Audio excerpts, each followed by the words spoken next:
আর এক আরবি আসছে, আইসা আল্লাহর রাসূল রে বলে, সামনে রোজার মাস আইতেছে, আর এক বুদ্ধি কমাইছে একটা, আল্লাহর নবী রমজান মাস চলছে, ফরজ হুকুম, আল্লাহ কইছে খাবি না, বিবির কাছে যাবি না। আমি দিছি না, আল্লাহর নবী আমার রোজা তো আমি ভেঙে লাইছি। আল্লাহর রাসূল বললেন, ঠিক আছে, রোজা ভাঙছুর, জরিমানা দিয়ে ঠিক করে আলাম। কি জরিমানা? একটা গোলাম আজাদ করবি। কি করন নবী, আমি নিজেই গোলাম মার্কা, আমার কোনো গোলাম টোলাম নাই, গরিব মানুষ, আমি এটা কেমনে করবো, একটু নরম করেন, সহজ করেন। আল্লাহর রাসূল বললেন, তাহলে 60টা রোজা রাখবি, 60টা রোজা রাখবি। সে একটা পারি না, সেরা লাইছি কাম, আর এইরকম বুঝা লয়া বাড়ি যাম, দিমু পিটি আমারে, একটাই তো ঠিক রাখতে পারি না। আল্লাহর রাসূল আমারে এরকম কঠিন কিছু দিবেন না, সহজ করে দেন, আর একটু সহজ করে দেন। আল্লাহর নবী বলে, 60 জন মিসকিন খাওয়ায় দে, 60টা মিসকিন খাওয়ায় দে। সাহাবী কয়, নিজেই খাওয়ান পাই না, আরেকজন খান, আমার কোনো খানা পিনা কিছু নাই, আমার কাছে কিছু নাই। নবীজির কাছে একটা পুটলা আছে, যে পুটলার ভিতরে আটা আছে, খেজুর আছে, নাস্তা পানি আছে, খাবার দাবার আছে। আল্লাহর রাসূল সাল্লাল্লাহু আলাইহি ওয়াসাল্লাম এই পুটলাটা তারে দিয়া কয়, এই যে নাও, আটা খেজুরওয়ালা বস্তা একটা তোমার হাদিয়া দিয়ে দাও, এটা দিয়া খাওন খাওয়ায় দাও, মিসকিনদেরকে খানা খাওয়ায় দাও। বস্তাটা কোন রকম কষ্ট মষ্ট করে মাথার উপরে তুললা, আল্লাহর রাসূলের দিকে তাকায় কয়, ওগো সরকার, এই বস্তাটা আমারই দরকার, কারণ গোটা মদিনায় খুঁজা দেখছি আমার স্মৃতি গরিব আর কেউ নেই, অনুমতি দিলে এটা আমি খায়ালাই। বস্তা লজ্ঞা ভাগ্যা পড়ছে, জাহাকান নবী, নবীজি হাইসা দিছে, আল্লাহর রাসূল সাল্লাল্লাহু আলাইহি ওয়াসাল্লাম হেসে দিয়েছে। নবী হাইসা দিছে কেন? অন্য হাদিস প্রমাণ করে নবী হাসে কেন? আল্লাহ যখন হাসে নবীও তখন হাসে। এই কারণে হাদিসে মুসালসাল বিযিহক আস, বুখারীর আলফাজ হলো হাসা দিছে নবী। আবার হাদিসে মুসালসাল বিযিহক, ইবনে মাসউদ বলে, আল্লাহর রাসূল আপনি হাসেন কেন? আল্লাহর রাসূল বলে, আমি হাসি, আল্লাহ হাসে জন্য আমি হাসি। তার মানে হলো এর রোজা ভাঙ্গার কারণে হাসা যে দিছে, একে আর এর পিটনি দিবে। বুদ্ধি কম হওয়ার কারণে আল্লাহ হাসি দিয়া বলে দিছে, থাক নবী, ওরে ছেড়ে দেন, আমিও ছেড়ে দিছি। জাহিলুত তাকদীর যদি কেউ হয়, তাহলে তার জন্য মুআমালা আসান হয়। এ কারণে আল্লাহ কয়, ঠিক আছে, আমার ভয়ে নিজের পুড়ছ, আমার ভয়ে নিজের ছাই বানাইছ, আমার ভয়ে বাতাসে পানিতে লুকাইছ, যা, এই তাকওয়ার কারণে তোরে মাফ করে দিলাম, এই তাকওয়ার কারণে মাফ করে দিলাম। ইবনুল হাজার আসকালানি, হাফিজুদ দুনিয়া, হাফিজুল হাদিস, ইবনুল হাজার আসকালানি শারিহুল বুখারী, তিনি বলেন, আসলে লোকটার জাহিলুত তাকদীরও না, এই পৃথিবী থাকার জায়গা না, এই পৃথিবী থেকে সকলকে কবরস্থান, কবর জগতে, বরজখের জগতে সকলকেই যেতে হবে। আমাদের এই মুরব্বীরা যেমন গেছেন, আমাদেরও এরকম যেতে হবে। যাওয়ার আগে মুত্তাকি হিসেবে আল্লাহর কাছে স্বীকৃতি পেতে হবে। মরণের আগে যদি কেউ মুত্তাকি স্বীকৃতি পেয়ে যায়, তাইলে তার কামিয়াব, আল্লাহ তাআলা তাকে মাফ করে দিবে, জান্নাত তাকে দান করবে। কারণ জান্নাত আল্লাহ তাআলা মুত্তাকির জন্য বানাইছে। আল্লাহ তাআলা পাক, আল্লাহর জান্নাত পাক, আল্লাহর জান্নাতে যারা যাবে তারা পাক। নাপাক সহ কোনো বান্দাকে আল্লাহ তাআলা আল্লাহর জান্নাতে ঢুকাবেন না। এই কারণে যে কোনো মূল্যে বান্দাকে পাক হইতে হবে। যখন বান্দা পাক হবে, পবিত্র হবে, ইমানদার, তখন জান্নাতে যাবে। যে ইমানদার দুনিয়ায় পবিত্র রয় তাকে মুত্তাকি বলা হয়, আর যে ইমানদাররা পবিত্র হওয়ার মেহনত শুরু করে দেয় তাদেরকে আল্লাহ মুত্তাকি হিসেবে গণ্য নেয়। যদি কেউ পুত পবিত্র দুনিয়াতে না হয়, যারা হয় কাদ আফলাহা মান তাযাক্কা, যারা দুনিয়াতে পবিত্র হয় তারা সফল হয়ে যায়। আর যে কালিমা ওয়ালা দুনিয়ায় পবিত্র হয় না, তাকে ইমানদার হওয়ার পরেও তার গুনার ময়লা আবর্জনাকে সাফ করার জন্য আল্লাহ তাআলা মুমিনে আসে কেউ দোজকের আগুনে তাজকিয়াতান তাকে দোজকে নিক্ষেপ করবেন। যতক্ষণ না পর্যন্ত রবের কাছ থেকে ক্ষমা না পাবে ততক্ষণ পর্যন্ত জান্নাতে ঢোকার উপযুক্ত কেউ হবে না। এ কারণে সারিউ ইলা মাগফিরাহ, আগে মাগফিরাত লও, তাহলে জান্নাত কনফার্মেশন হয়ে গেল। জান্নাত পাক বান্দাদের জন্য, নাপাকদের জন্য আল্লাহ তাআলা জান্নাত বানান নাই। কতটুকু নাপাক হলে জান্নাতে ঢোকা যাবে না? এক জাররা নাপাক সহ জান্নাতে ঢোকা যাবে না। কতটুকু নাপাক হলে জাহান্নামে যাওয়া লাগতে পারে? একটি গুনাহ যদি কারোর আমল নামায় থাকে তাকে দোজকে যাওয়া লাগতে পারে। একটা কবিরা গুনাহ দোজকের আগুনে ফেলার জন্য যথেষ্ট, একটা কবিরা গুনাহ। एक नुक्ता ने मुझे मुहरिम से मुजरिम बना दिया, मैं दुआ करता रहा और वो दगा समझता रहा। एक नुक्ता ने मुझे मुहरिम से मुजरिम बना दिया, मैं दुआ करता रहा वो दगा समझता रहा। জান্নাতি জাহান্নামী হইতে বেশি লাগে না, একটা গুনাহই যথেষ্ট হয়। যেমন মুহরিম মুজরিম হইতে একটা নুক্তাই যথেষ্ট হয়। মিম হা রা মিম, মুহরিম সম্মানী জান্নাতি, আর একটা নুক্তা লাগানো হয় হয়েছে, হায়ের নিচে একটি নুক্তা পড়েছে, এবার হয়েছে মুজরিম অপরাধী দোজখী, একটা নুক্তা। एक नुक्ता ने मुझे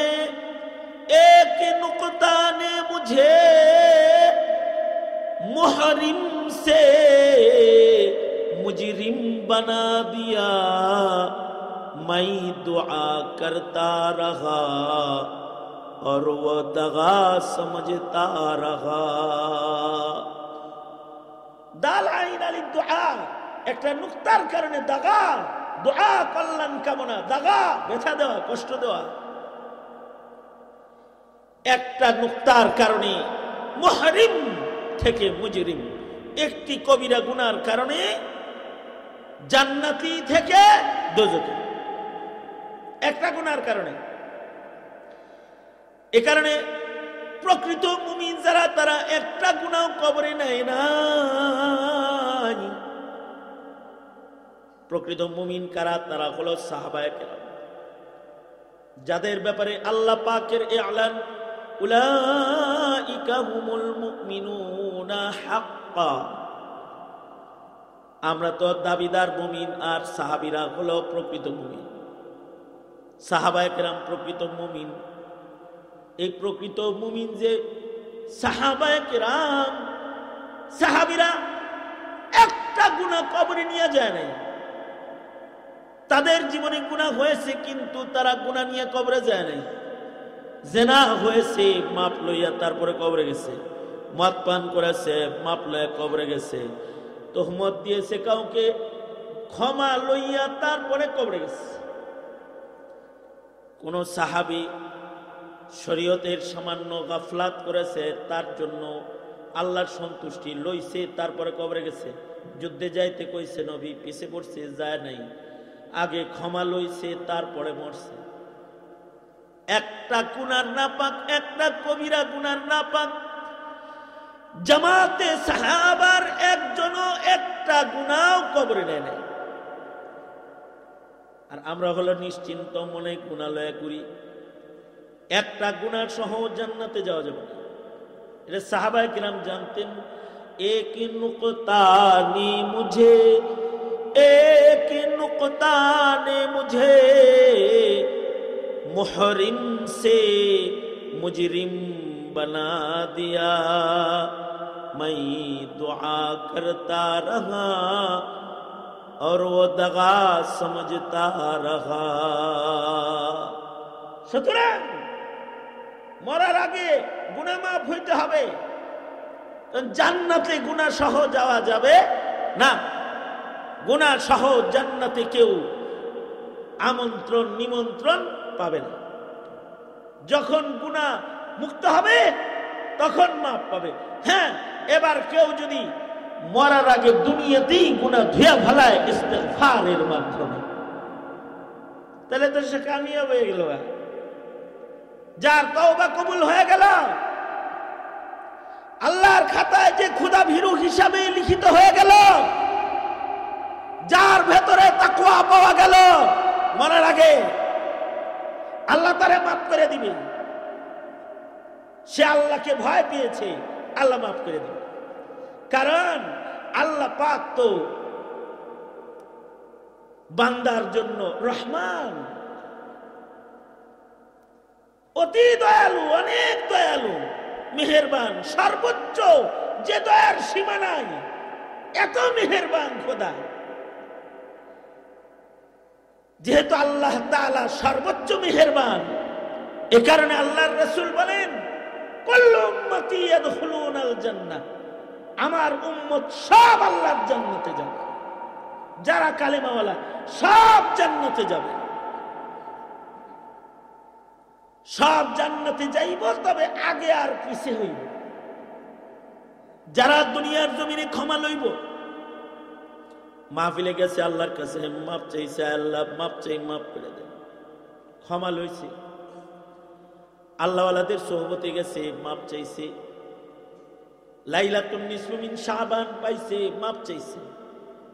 ক্ষমার মাস রমজান পাইছে, মাপ চাইছে। শেষ রাত্রে সবাই ঘুমাইছে, ও উঠা কয় মাপ চাই। আল্লাহ তাআলার কাছে যারা মাপ চাইছে হায়াতে, দুনিয়ার হায়াতে যারা ক্ষমা লইয়া ফেলাইছে, এরা মরার সাথে সাথে জান্নাত। এই ক্ষমাটা অনেক সময় ছোটখাটো তাকওয়ার কারণে আল্লাহ দিয়ে দেয়। এ কারণে বনি ইসরাইল এর বর্ণনা আল্লাহর রাসূল বলেছেন, আল্লাহর রাসূল বনি ইসরাইল সম্পর্কে যে খবরগুলা আমাদের দিয়েছেন, কিসসাতু বনি ইসরাইল আনিন নবী সাল্লাল্লাহু আলাইহি ওয়াসাল্লাম, নবীজির পক্ষ থেকে বনি ইসরাইলের ওয়াকিআত যা হাদিসে বর্ণিত হয়েছে, মা যুকিরা আন বনি ইসরাইল, আলাদা তারজামাতুল বাব করে ইমাম বুখারী রাহমাতুল্লাহ আলাইহি বুখারী শরীফে আছেন, যে ছোট ছোট কারণে মহান আল্লাহ বড় বড় আসামিরে মাফ করে দিছে। তার ভেতরে একটা হলো সারা জিন্দেগি কাফন চুরি করছে, আল্লাহ তাআলা তার খোদা ভীতির কারণে তাকে মাফ করে দিয়েছে। সে মুত্তাকি বিবেচিত হয়েছে, এ কারণে আল্লাহ তাকে ক্ষমা করে জান্নাত দিয়ে দিয়েছে। নবীজি বলছেন, খবরদাতা মুহাম্মদুর রাসূলুল্লাহ সাল্লাল্লাহু আলাইহি ওয়াসাল্লাম, ইমাম বুখারী নিজে নিজের কিতাবে খবরটা নিয়ে আসছে। কাফন চোর সারা জীবন কাফন চুরি করছে, কিন্তু মরার আগ দিয়া কাফন চোর তার সন্তানদেরকে ডেকে বলে, এই সন্তানরা, সারা জিন্দেগি অন্যায় করেছি, মরলে আমার সার, আমি আমার আল্লাহরে ভয় পাই, আল্লাহর সামনে দাঁড়াইতেও ডরাই। সুতরাং সন্তানরা, তোমাদের প্রতি আমি পিতার পক্ষ থেকে ওসিয়ত, হলো, আমি মইরা গেলে আমাকে আগুন দিয়া পুরায়া ছাই বানায় দিবা। আমার গোশতগুলো সব যখন পুইরা ছাই হয়ে যাবে। আমার এই পুরা ছাইগুলাকে দুই ভাগ করবা, এক ভাগ ছাই বাতাসে উড়াইয়া দিবা, আর এক ভাগ ছাই পানিতে ভাসাইয়া দিবা। আল্লাহর সামনে যেন আমার দাঁড়াইতে না হয়। সন্তানেরা বাবার ওসিয়ত মাফিক বাবার লাশ পুরাইয়া ছাইগুলারে ভাগ করে অর্ধেক বাতাসে উড়াইয়া দিছে, অর্ধেক পানিতে ভাসাইয়া দিছে। নাই হয়ে গেছে, বাতাসে হারায় গেছে, পানিতে হারায় গেছে। কিন্তু মহান আল্লাহ, তাকে আল্লাহ তাআলা আবার পুনরায় আল্লাহ তাআলা তাকে আল্লাহ তাআলা খাড়া করছে। বাস বাদাল মাউত ঈমানের গুরুত্বপূর্ণ একটা জুজ। বাস বাদাল মাউত। নাস্তিকরা বাস বাদাল মাউত মানে না। নাস্তিকরা বলে মরার পরে আর পুনর্জীবন নাই, পচে গেলাম, শেষ হয়ে গেলাম, আর পুনর্জীবন নাই। কিন্তু মুমিনের ঈমান হলো আছে পুনর্জীবন। আল্লাহর সামনে দাঁড়াইতে হবে, আবার খাড়া হইতে হবে, দুনিয়ার হায়াত সম্পর্কে আমাকে জিজ্ঞাসা করা হবে, এটা ঈমান। কিন্তু নাস্তিকরা মনে করে পুনর্জীবন নাই। পুনর্জীবন বিশ্বাস করার নাম ঈমান। পুনরুত্থান, হিসাবের দিন পুনরুত্থান, এটা বিশ্বাস করার নাম ঈমান। এই ঈমান যদি সন্তানকে না শিখাও, সন্তানগুলো নাস্তিক হয়ে যাবে। প্রজন্মরে শিখাইবে না, প্রজন্ম নাস্তিক হয়ে যাবে। এখানে উলামায়ে কেরাম বাস বাদাল মাউতের আলোচনা করেন। আল্লাহর রাসূল নিজেও বাস বাদাল মাউতের আলোচনা করছেন। আল্লাহর রাসূল বলেন, হাদিসে আল্লাহর রাসূল বলতেছেন, সে তো হারিয়ে গেছিল, পানিতে হারাইছে, বাতাসে হারাইছে, কিন্তু আল্লাহ তাআলা তাকে জমা করে রেখেছে। আল্লাহ বাতাস কি বলছে? আয় বাতাস একজন লুকাইছে, বাইর কর। পানিকে বলেছেন একজন লুকাইছে, বাইর কর। কারণ পানি বাতাস কার গোলাম? জোরে বলেন, পানি বাতাস কার গোলাম? আল্লাহ জমা হইতে বলছে, জমা করে দিচ্ছে। এবার বলুন তো, আল্লাহ তাআলা কি হারিয়ে যাওয়া এই জাররা জাররাকে জমা করতে সক্ষম না অক্ষম? হাসিনা দল গুছাইতে অক্ষম, কিন্তু আল্লাহ তাআলা জাররা জাররা গুছাইতে। আল্লাহ তাআলা তো আমাদের মতো না। আল্লাহ তাআলার শান হলো আল্লাহ তাআলা কাদির মুতলাক, ওয়া হুয়া আলা কুল্লি শাইইন কাদির। তিনি কাদির মুতলাক, যা চান তাই করেন। আরাদা শাইআন আন ইয়াকুল লাহু কুন, যদি কোনো কিছুর ইচ্ছা করেন বলেন হয়, ফায়াকুন, সাথে সাথে হয়ে যায়। অক্ষমতা নাই যার, তিনি কে? এই বল, তিনি কে? অক্ষমতা যার নাই, তিনি কে? আর মানুষের অক্ষমতা আছে। হাসিনা সক্ষম না অক্ষম? জোরে বলো, হাসিনা অক্ষম না সক্ষম? অক্ষম। অক্ষম বিদায় খাইতে পারে না, অক্ষম বিদায় থাকতে পারে না, অক্ষম বিদায় হেলিকপ্টারে চলে পালায় যেতে বাধ্য হয়েছে, অক্ষম বিদায় আসতে পারতেছে না। মানুষ হলো অক্ষম। ডক্টর ইউনূস কি সক্ষম না অক্ষম? অক্ষম। সময় মতো দেখা যাবে অক্ষম। আমেরিকার প্রেসিডেন্ট সক্ষম না অক্ষম? ট্রাম্প সক্ষম না অক্ষম? সারা দুনিয়ার সব মানুষ সক্ষম না অক্ষম?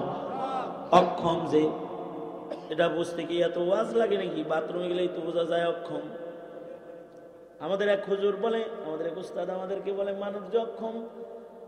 सरापा आजिज़ी होने ने बंदा कर दिया हमको, सरापा आजिज़ी होने ने बंदा कर दिया हमको, अगर ना हम खुदा होते जो दिल में आरज़ू होता। মানুষ অক্ষম, অক্ষমতার কারণে মানুষ বান্দা আর আল্লাহ সক্ষম, কারণ আল্লাহ হলো মাওলা। আমাদের মাওলা কি? জোরে বলেন কি? সক্ষম মালিকের নাম কি? চিৎকার করে বলেন। মূর্তি সক্ষম নক্ষম প্রমাণ হয় কি হয় না? আগুন সক্ষম নক্ষম প্রমাণ হয় কি হয় না? কথা বলে না, হয় কি হয় না? আগুনের অক্ষমতা কোরআন দিয়ে প্রমাণিত। ইব্রাহিম জ্বালাইতে পারে না।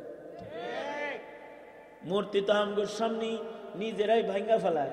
অক্ষমতা সব কিছু অক্ষম, যত কিছু আছে, যত মখলুক আছে সব অক্ষম। অক্ষম। সূর্য তেজ নিয়ে উঠে যে পুরাই আলাম, জ্বালায় আলাম, গরম দিয়া জমিন ফাড়ায় আলাম, কিন্তু অক্ষম।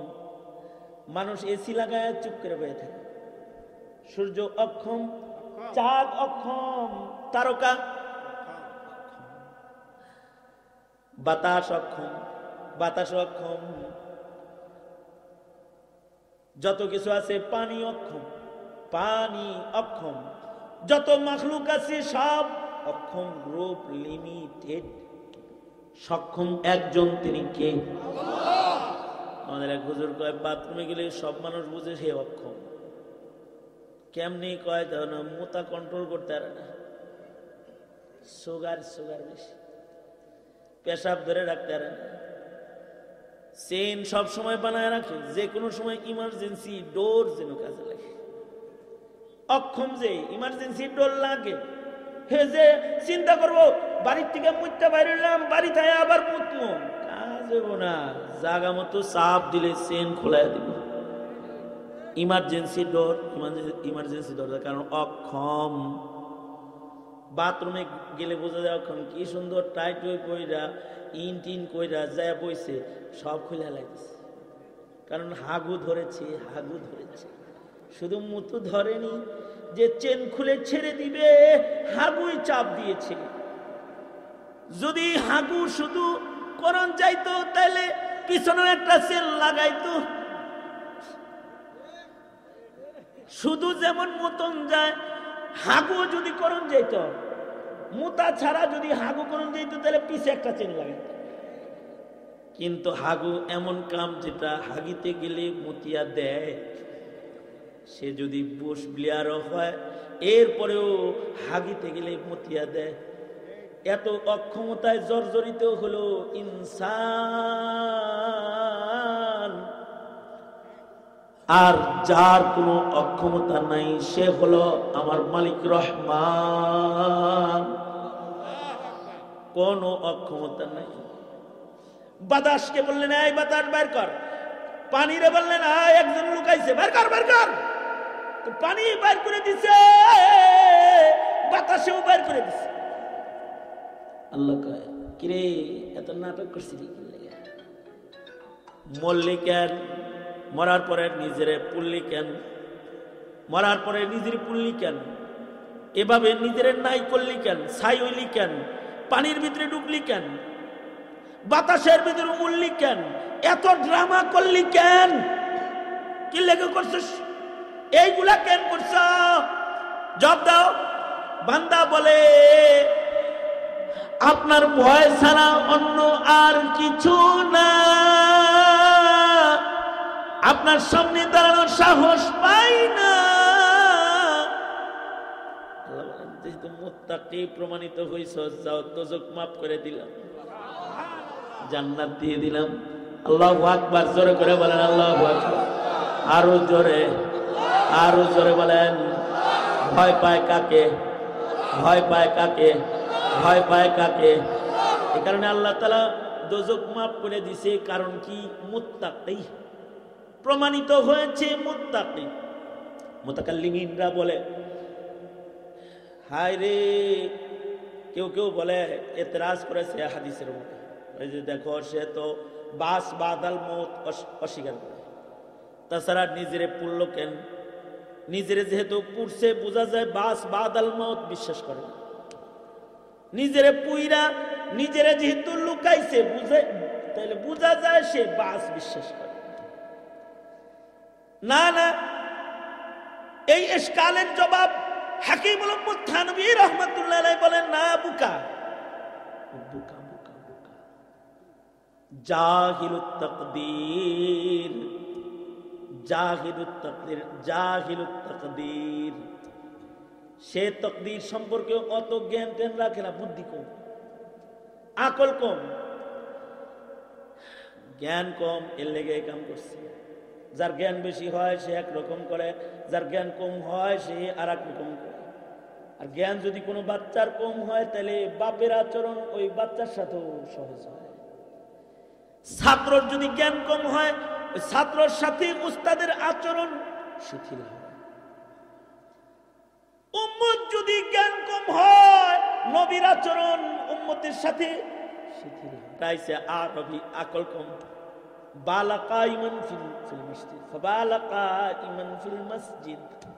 মসজিদের ভিতরে দাঁড়াই মেরে দিচ্ছে, পেশাব করে ফেলাইছে মসজিদের ভিতরে। সাহাবীরা যাদের আকল মন্দ যারা, তারা কয় এই এই এই এখানে মুতস কেন?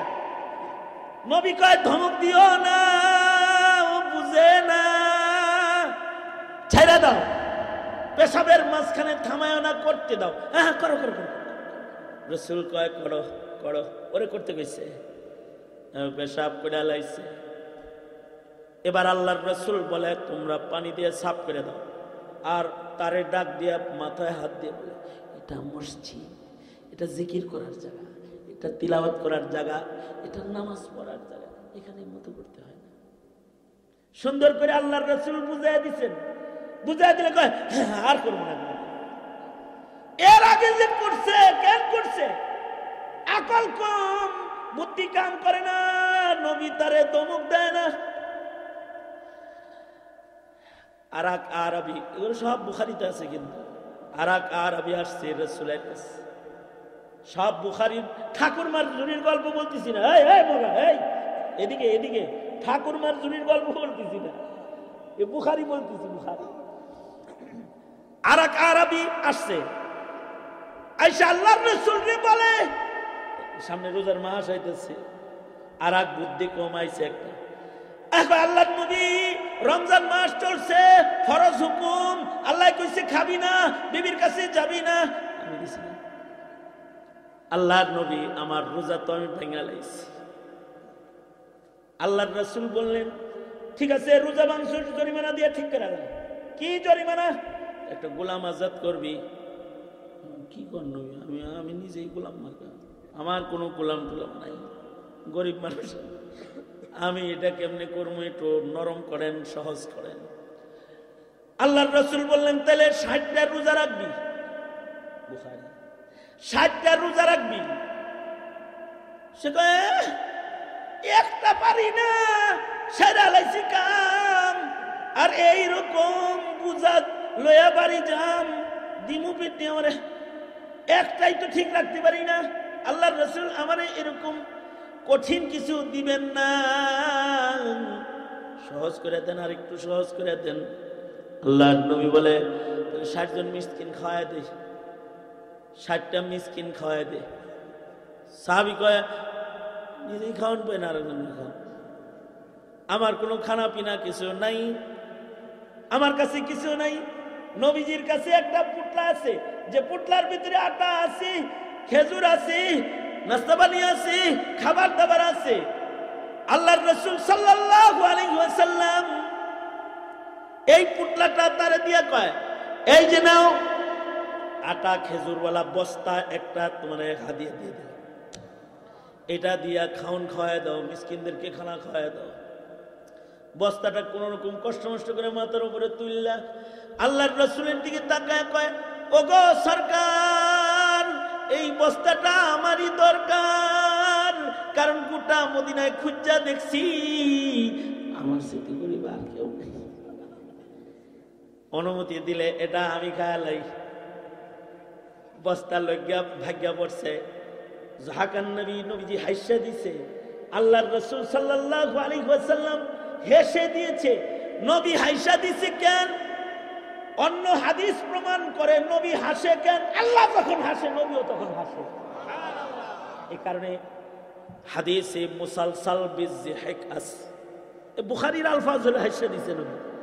আবার হাদিসে মুসালসাল বিযিহিক ইবনে মাসউদ বলে, আল্লাহর রাসূল আপনি হাসেন কেন? আল্লাহর রাসূল বলে, আমি হাসি আল্লাহ হাসে জন্য আমি হাসি। তার মানে হলো এর রোজা ভাঙার কারণে হাসিয়া যে দিছে একে আর এর পিটনি দিবে। বুদ্ধি কম হওয়ার কারণে আল্লাহ হাসি দিয়া বলে দিছে, থাক নবী ওরে ছেড়ে দেন, আমিও ছেড়ে দিছি। জাহিলুত তাকদীর যদি কেউ হয় তাহলে তার জন্য মুআমালা আসান হয়। এ কারণে আল্লাহ কয়, ঠিক আছে আমার ভয়ে নিজের পুড়ছ, আমার ভয়ে নিজের ছাই বানাইছ, আমার ভয়ে বাতাসে পানিতে লুকাইছ, যা এই তাকওয়ার কারণে তোরে মাফ করে দিলাম, এই তাকওয়ার কারণে মাফ করে দিলাম। ইবনুল হাজার আসকালানি হাফিজুদ দুনিয়া হাফিজুল হাদিস, ইবনুল হাজার আসকালানি শারিহুল বুখারী, তিনি বলেন আসলে লোকটা জাহিলুত তাকদীর না, সে জানে আল্লাহ আবার খাড়া করবে, সে জানে জাহিলুত তাকদীর না সে, কিন্তু তার আরেকটা গুণ হলো খোদা ভীতির পাশাপাশি তার ভেতরে সিগারুন নফস আর অপরাধের স্বীকারোক্তি আছে। নিজেকে নিজে ছোট মনে করে আর অপরাধ করে কয়, হ্যাঁ আমি অপরাধ করছি, আমগো বুবুর মতো না, হাসিনার মতো না। তিনি কয়, কই আমি কি করছি, আমার কি দোষ? হে যে বিডিআর মারলো, শাপলা চত্বরে মানুষ হত্যা করলো, শহীদ বাড়িয়াকে রক্তে লাল করলো, চট্টগ্রামকে লাল করলো, মাসুম মাসুম বাচ্চাদের পরে গুলি করে হাফেজ মাসুদকে শহীদ করলো, এদেশের রাজপথে স্কুল কলেজের নিষ্পাপ যুবকদের লাশ ফেলে দিল, সব ভুলে গেছে। আমি কি করছি, আমার কি দোষ? নিজের দোষ দেখে না। কিন্তু ইবনুল হাজার আসকালানি বলে, এই কাফন চোরার গুণ হলো সে যে চোর তার চুরি সে দেখে। এ কারণে সে কয়, আমি তো ছোট একটা কাফন চোরে না, আমার কি আল্লাহ আর খুঁজবো, আমার কি আল্লাহ আর ধরবো? আমি তো কাফন চোর। আর যে রাজার রাজাকে বিচার করবো, হাসিনার বিচার করবো, ব্লেয়ারের বিচার করবো, ট্রাম্পের বিচার করবো, ক্লিন্টনের বিচার করবো, আমার কি আর ধরবো? আমি তো একটা কাফন চোরা মাত্র, আমি নিজের একটু আড়াল করে আলাই। নিজেকে নিজে ছোট মনে করে নিজেকে আড়াল করেছে। শারিহুল বুখারী ইবনুল হাজার আসকালানি বলে, এই যে তার ভিতরে গুণ আরেকটা বেশি পাওয়া গেছে, এর লেগে মহান আল্লাহ তার জিন্দেগীর সব গুনাহ মাফ করে দিয়েছে। সুতরাং যারা রাজনীতি করো, দেশ চালাও, আকাম করে তো ভুল্লা যাও। কি আকাম করছে এটা তোমাদের মনে থাকে না। যদি আকাম করে কারোর আকাম মনে না থাকে, তার তওবা নসিব হয় না, বেয়াদব, তওবা নসিব হয় না তার। আর যদি আকাম করার পরে আকাম কারোর স্মরণ থাকে, বুখারী শরীফে আছে 100 খুনের আসামি খুন গণনা করেছে, স্মরণ রেখেছে, ক্ষমা পেয়েছে। আর যখন অপরাধ না গুনে, তখন নিজেকে অপরাধী মনে না করে জনতাকে অপরাধী মনে করে আবার অপরাধের রাজ্য দখল করার জন্য ভারত সীমানা ডিঙ্গায় আবার গণভবনে এসে বসতে মনে চায়। মনে রাখবা, অপরাধীকে ইতিহাস কখনো ক্ষমা করে না, অপরাধীকে জাতি কখনো ক্ষমা করে না, অপরাধীকে আল্লাহ কখনো ক্ষমা করে না। এ জাতীয় ক্ষমা করবে না, তোমাকে ক্ষমা করবে না।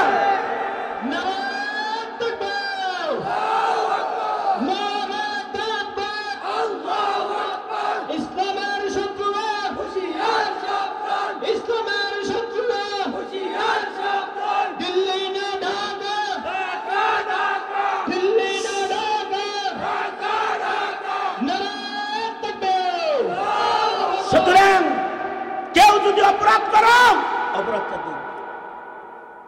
তুমি মিয়া নামাজ পড়ো না, হুজুর নামাজ পড়ে, তোমার দাড়ি নাই, হুজুরের দাড়ি আছে, তুমি সূরা ফাতিহা পড়তে পারো না, মৌলবীর ভেতরে ইলম আছে, তারপরেও তোমার অযোগ্যতা তুমি দেখো না। তুমি কো আমরাও মানুষ, হুজুরও মানুষ। তুমি যে কিছু অযোগ্যতা তোমার আছে এগুলো তুমি দেখবা, তোমার কিছু ত্রুটি বিচ্যুতি আছে সেগুলোকে দেখবা। যারা নিজের ত্রুটি দেখে, নামাজ পড়ে না করতে, তারপরেও কয় আমার মতো ভালো মানুষ এলাকায় আছে, নিজের অপরাধ দেখে না যে তার কখনো তওবা নসিব হয় না। এ কারণে আল্লাহ তাআলা বলেন মাগফিরাতের দিকে দৌড়াও, নিজেকে অপরাধী মনে করে মাগফিরাতের দিকে দৌড়াও, জান্নাতের দিকে দৌড়াও। আল্লাহ তাআলা বলেন জান্নাত আমি মুত্তাকি বান্দার জন্য বানাইছি। তোমার দৌড়, তোমার ঝাঁপ, তোমার রুনাজারি, তোমার ইস্তিগফার দিয়ে তুমি প্রমাণ করো যে তুমি আমাকে ভয় পাও। যদি তুমি আমার ভয় প্রমাণ করতে পারো তাহলে জান্নাত উইদ্দাতুল লিল মুত্তাকিন। আপনারা যে গভীর রাতে বসে আছেন এটিও একটি তাকওয়া আল্লাহ। দোয়া করি আল্লাহ তাআলা কাফন চোরার ওই তাকওয়া যদি কবুল হয় তাহলে আপনাদের এটাও কেন কবুল হবে না? আল্লাহ তাআলা এই তাকওয়াটুকু কবুল করে জিন্দেগীর গুনাহ মাফ করে দিক। জোরে আওয়াজ করে বলেন আমিন। এবং কবরে যাওয়ার আগে মুত্তাকি হওয়ার তৌফিক দান করেন আমিন।